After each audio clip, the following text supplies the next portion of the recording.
네, 안녕하세요. 행복한 반려생활을 위한 독서클럽에 오신 것을 환영합니다. 오늘도 지난 시간에 이어서 패트리샤 맥코넬이 쓴 당신의 몸짓은 개에게 무엇을 말하는가, 이 책을 가지고 같이 얘기를 나눠보도록 하겠습니다. 오늘은 다소 예민한 주제일 수도 있는데 바로 서열에 관해서 얘기를 나눠보도록 하겠습니다. 먼저 여러분들은 개들 사이에 또는 개와 사람 사이에 서열이 있다고 생각하시나요? 먼저 결론을 말씀드리면 서열은 존재합니다. 간혹 서열이 없다고 얘기하는 사람들도 있긴 한데 그것은 맞지 않다고 많은 전문가들이 얘기를 하고 있고요. 하지만 대부분의 사람들이 알고 있는 그 서열의 의미는 굉장히 잘못되고 오염됐습니다.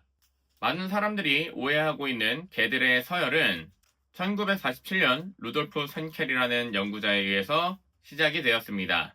한 동물원에 갇혀있는 빌혈연 관계의 늑대 무리를 연구하며 한 마리의 수컷 알파가 가치 있는 자원을 독차지하려고 하는 모습을 보며 알파 이론을 주장을 했습니다. 그 알파 이론이 개 훈련으로 넘어가면서 개 훈련 쪽에서도 이 알파 이론이 퍼지게 되었습니다. 하지만 1999년 데이비드 미치라는 사람에 의해서 이 연구가 잘못되었음을 공개적으로 사과했습니다. 실제 야생 늑대들은 가족 단위로 무리를 이룬다는 것을 알게 되었습니다. 높은 서열에 있는 개체가 모든 자원을 먼저 독차지하는 것이 아닌 나이가 많은 개체를 존중해준다는 의미에서의 지위였습니다. 그리고 서열이 높다고 해서 항상 모든 자원을 먼저 독차지하고 공격성을 드러내지는 않는다는 것을 알게 되었습니다. 오히려 알파 개체는 먹이를 사냥하면 새끼들에게 먼저 나누어 주기도 했고요. 본인의 무리를 굉장히 잘 보살폈다고 합니다. 다행히 지금은 많은 책, 영상, 많은 교육자들에 인해서 이 서열에 관한 관점이 많이 바뀌고 있습니다. 패트리샤 맥코넬은 책에서 이렇게 언급을 하고 있습니다. 성숙한 늑대들은 입에 이미 무언가를 물고 있는 새끼를 절대 공격하지 않는다. 그들 사이에 놓여있는 물건에 대한 접근 금지 경고를 주기 위해서라면 으르렁거릴 수도 있지만 일단 새끼가 입에 그것을 물고 있는 상태라면 그대로 내버려 둔다. 성숙한 늑대들은 새끼들에게 놀란 만큼 관대해서 그들이 자기 장난감을 가져가거나 자기 꼬리를 씹어대도 혹은 무자비할 정도로 귀찮게 굴어도 내버려 둔다. 게다가 늑대들은 새로 태어난 새끼의 태반을 먹어치우는 것부터 침입자를 죽이는 것에 이르기까지 우리들이 전혀 따라할 수 없는 행동을 수없이 한다. 이 점을 생각해보면 늑대가 그렇게 한다는 이유만으로 우리도 개에게 그렇게 해야 한다는 충고는 논리적이지 못하다. 게다가 개의 행동은 늑대의 행동과 똑같지 않다. 개의 조상이 늑대라고 하면서 늑대의 행동을 개에게 대입을 시켜 서열을 잡으려고 하는 사람들이 많습니다. 아직도 많은 전문가들이 더 많은 연구를 하고 있지만 개의 조상이 늑대라 하더라도 이미 수만 년 전에 개와 늑대는 따로 분리가 되었습니다. 그 수만 년이라는 시간 동안 개는 개들만의 고유한 존재로 자리를 잡았습니다.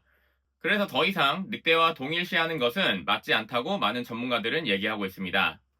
패트리샤 맥코넬은 서열을 지위와 우위로 나누어 설명을 하고 있습니다. 지위란 사회 내에서 위치 및 계급인 반면 우위는 남보다 더 나은 지위 상태를 설명하는 것이다.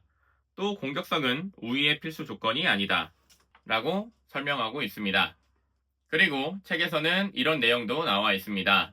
한 무리가 있다고 했을 때 최고 서열 위에 있는 리더가 있고요. 그리고 그 리더 자리를 호신탐탐 노리는 2위 그룹이 있을 겁니다. 그리고 서열에는 전혀 관심이 없는 개체들도 있을 겁니다. 이 셋 중에 여러분이 생각하기에는 어떤 그룹이 가장 공격성이 높을까요? 바로 두 번째 2위 그룹입니다. 2위 그룹은 언제든 자기가 기회만 된다면 서열을 주장하며 리더 자리를 차지하려고 할 겁니다. 그렇기 때문에 여러분들이 키우는 반려견에게 여러분들이 항상 공격적으로 우위를 주장한다면 2위 그룹에 있는 반려견들은 리더 자리를 호시탐탐 노리게 될 겁니다. 하지만 여러분들이 공격적인 리더가 아닌 좋은 리더가 되어서 우리 가정이라는 이 무리 안에서 확실한 규칙만 잘 정해주고 알려준다면 대부분의 문제 행동 그리고 공격성은 드러나지 않을 겁니다. 우리의 반려견들은 편안한 상태를 원하지 서열을 높이기 위해서 신경이 날카로워져 있는 것을 원하지 않습니다. 그것은 그 어떤 동물도 원하지 않겠죠. 다음에 다시 다뤄볼 얘기지만 우리의 반려견들이 공격성을 드러내는 이유는 생각보다 단순합니다. 만약 제가 일면식도 없는 여러분에게 갑자기 위협을 가한다면 여러분들은 어떻게 하시겠습니까? 아마 도망가거나 저와 싸우려고 할 겁니다. 이렇게 우리 인간에게는 두 가지의 선택지를 정할 수 있는 자유가 있습니다.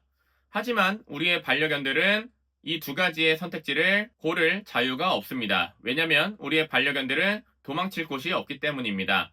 애초에 우리의 반려견들은 우리가 가둬놓은 이 집이라는 공간에 갇혀있기 때문에 우리가 위협을 가했을 때 도망칠 곳이 없습니다. 그렇다면 유일하게 남아있는 한 가지 선택지는 바로 공격이겠죠. 이 공격은 정말로 공격성 공격이 아닌 자신을 방어하기 위한 공격일 겁니다. 이 행동조차 강압적인 무력에 의해서 무산된다면 그때부터 우리의 반려견들은 학습된 무기력에 빠지게 될 겁니다. 여러분들은 반려견을 키울 때 이러한 관계 형성을 하며 키우고 싶으신가요?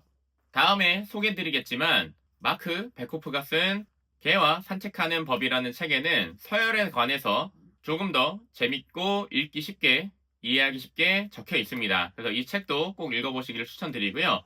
다음에 이 책도 좀 더 자세히 소개시켜드리고 이야기 나누는 시간을 가져보도록 하겠습니다.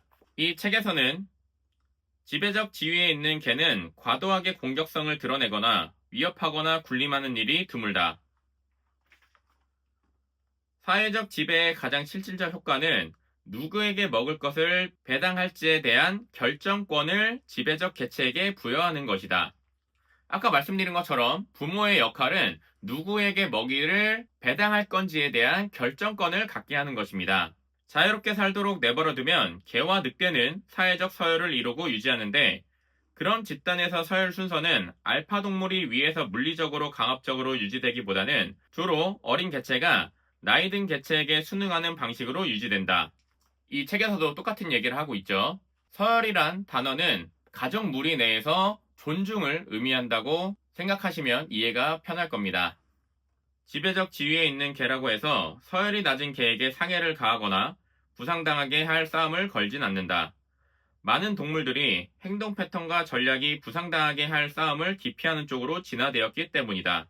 종속적 지위에 있는 개라고 해서 낮은 사회적 서열 때문에 반드시 불편하거나 고립되거나 박탈되거나 학대당하지 않는다. 이렇듯 우리가 그전까지 알고 있던 서열의 의미는 굉장히 잘못되었습니다. 많은 전문가들도 오래전부터 퍼져있던 서열의 의미가 잘못되었다고 하나같이 입을 모아 얘기를 하고 있습니다.